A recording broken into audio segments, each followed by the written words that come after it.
V9 న్యూస్కి స్వాగతం. నా పేరు కిరణ్ కుమార్. ఇప్పుడు హెడ్లైన్స్.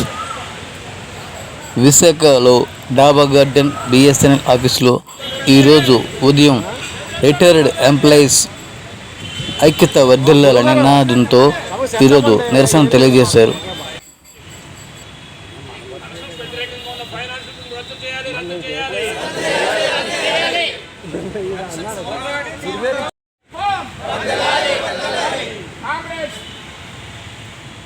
పెన్షన్ ఇస్తారట, కానీ కేంద్ర ప్రభుత్వ ఉద్యోగులకి మాత్రం కొత్తగా పెట్టే పే కమిషన్లో వాళ్ళకి పెన్షన్ రివ్యూ జరగకుండా దొంగచాటుగా కేంద్ర ప్రభుత్వం తన యొక్క ఫైనాన్స్ బిల్లులో ఇన్కార్పొరేట్ చేసి దొడ్డిదారిన మనకి అగెన్స్ట్గా బిల్లు చేయబోతుంది. దానిలో భాగంగానే ఈ నిరసన ప్రదర్శన మన కేంద్ర ప్రభుత్వ కార్యాలయాల దగ్గర, అలాగే బిఎస్ఎన్ఎల్ ఆఫీసుల దగ్గర వాళ్ళందరినీ నిరసన తెలియజేయమని మనకు సిహెచ్క్యూ మనకు ఆదేశించిన మీద కొత్తగా కేంద్ర ప్రభుత్వ పెన్షన్ల మీద పెట్టి కొత్తగా పెట్టిన ఆంక్షలను ఐక్యత చేసి రిటైర్ అయ్యాను. ఇంచుమించు 12 సంవత్సరాలు అవుతుందండి. అయితే ప్రభుత్వం వారు బిఎస్ఎన్ఎల్కి అన్ని పిఎస్సీలకి లేకపోయినా బిఎస్ఎన్ఎల్కి మాత్రం పెన్షన్ ఇస్తుంది.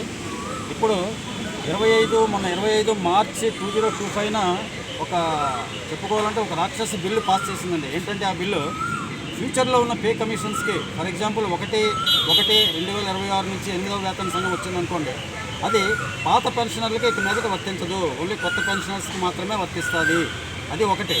నెంబర్ 2, 11/2026 నుంచి కాకుండా ఫ్యూచర్లో ఏ డేటు నుంచైనా అమలు చేసే హక్కు ప్రభుత్వం తీసుకుంది. అంటే 11/2026 నుంచి కాకుండా 2028 నుంచి ఇస్తానంటారు వాళ్ళ ఇష్టం అనమాట.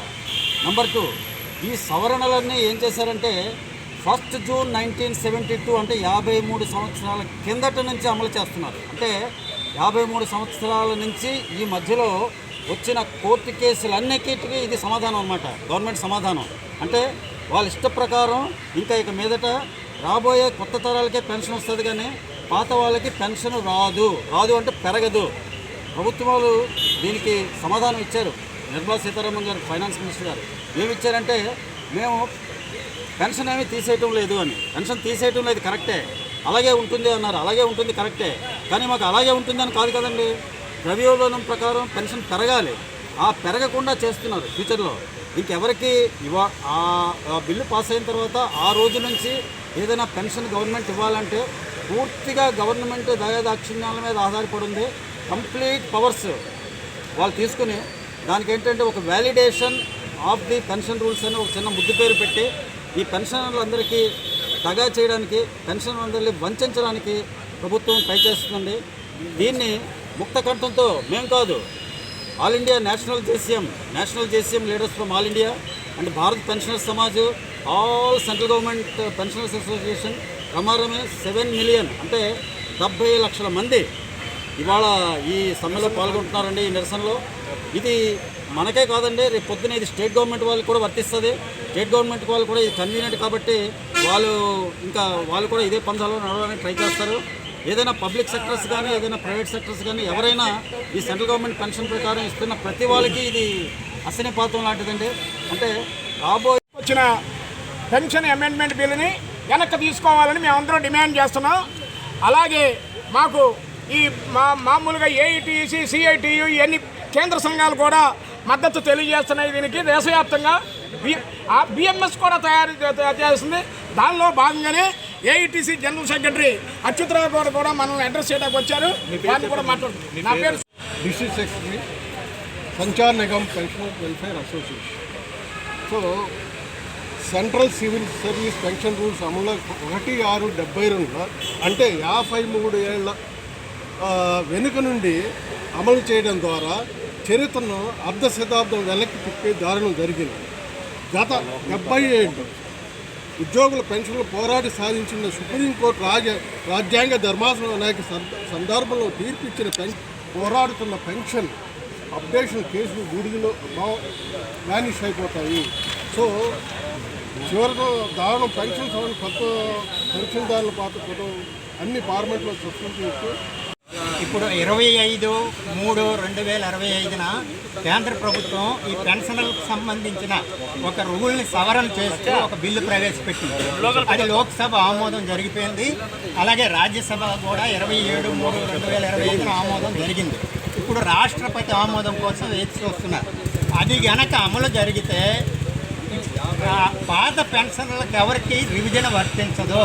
అమలు చేసే విధంగా ప్రభుత్వం ఈ నిరంకుశంగా పోరాడుతుంది. కాబట్టి దీన్ని వ్యతిరేకిస్తూ దేశవ్యాప్తంగా అన్ని ఉద్యోగ సంఘాలు, అన్ని పెన్షనర్ సంఘాలు ఈ పోరాటం చేస్తుంది. దీనికి విశాఖ జిల్లా AITC general secretary, eastern Osmania pensioner association working president. మొన్న 25వ తారీఖున పార్లమెంట్లో నిర్మలా సీతారామన్ 25-26 ఫైనాన్స్ బిల్లుని అమెండ్మెంట్ చేస్తూ 1972 సిసిఎస్ పెన్షన్ రూల్స్లో క్లాజ్ నెంబర్ 4ని మార్చి భవిష్యత్తులో పే కమిషన్ 8వ వేతన కమిషన్ వేసామని చెప్పారు ఫిబ్రవరిలో. ఇప్పటి వరకు ఆ కమిషన్ అయితే నియమించలేదు. కానీ కమిషన్ సభ్యులు నియమించకుండా టర్మ్స్ ఆఫ్ కండిషన్స్ ఇంకా తీసుకురాకుండా ముందనే ఒక దుర్మార్గమైన బిల్లుని ప్రవేశపెట్టారు. ఆ బిల్లు ఏమిటంటే భవిష్యత్తులో పెన్షనర్స్ ఎవరికి పే రివిజన్, ఎవరైతే ఉద్యోగాల్లో ఉంటారో ఆ పే కమిషన్ వెలువడిన తర్వాత ఎవరైతే రిటైర్ అవుతారో వారికే రివిజన్ ఉండదు తప్ప పాత పెన్షనర్స్ ఎవరికి అంటే 25 డిసెంబర్ 31 నాటికి ఎవరైతే రిటైర్ అవుతారో వారెవరికి భవిష్యత్తులో రివిజన్ ఉండదని చెప్పి ఆ బిల్లు తెలియజేస్తుంది. దాని మీద మళ్ళీ కపట నాటకాలు ఆడి రాజ్యసభలో ఆమె చెప్తుంది, ఇది వ్యాలిడేషన్ కోసం పెట్టాం, అనేక రాజ్యాంగ ధర్మాసనాల్లో తీర్పులు పెండింగ్లో ఉన్నాయి కాబట్టి వాటిని అడ్డు తొలగించడం పెట్టాం తప్ప మేము పెన్షన్ సదుపాయం కల్పిస్తామో పక్క చెప్పింది. 29వ తారీఖుని చీఫ్ సెక్రటరీ ఆఫ్ పెన్షన్స్ ఆయన నేషనల్ జేసీఎం కౌన్సిల్తోని నేషనల్ ఫెడరేషన్స్తోని వీడియో కాన్ఫరెన్స్ జరిపి మీరేం తొందరపడద్దు, దీని మీద క్లారిటీ ఇస్తాం, పెన్షన్లు పెంచుతాం. ఒక పక్క చట్టం చేస్తున్నారు, రెండో పక్క చట్టానికన్నా క్లారిఫికేషన్ గొప్పదా పెన్షన్. ఇవాళ 1 ర్యాంక్ 1 పెన్షన్ ఎగిరిపోతుంది. ఎందుకంటే 1 ర్యాంక్ 1 పెన్షన్ మేమే అమలు జరిపాం, కాంగ్రెస్ పార్టీ అమలు జరపలేదని చెప్పిన నరేంద్ర మోడీ ఈ చట్టం ద్వారా not only class 4 employees, IAS, IPS, supreme court chief justice అందరూ కూడా ఈ దేశవ్యాప్తంగా రాష్ట్ర ప్రభుత్వ ఉద్యోగులతో సహా సుమారు 2 కోట్ల మంది కొట్టడానికి ఈ చట్టాన్ని తీసుకొచ్చింది. భవిష్యత్తులో దీర్ఘకాలికమైన పోరాటాన్ని నిర్వహిస్తుందని మీ ద్వారా తెలియజేస్తుంది. డౌన్ డౌన్ ఐక్యత సవరణ ఉపసంహరించాలి.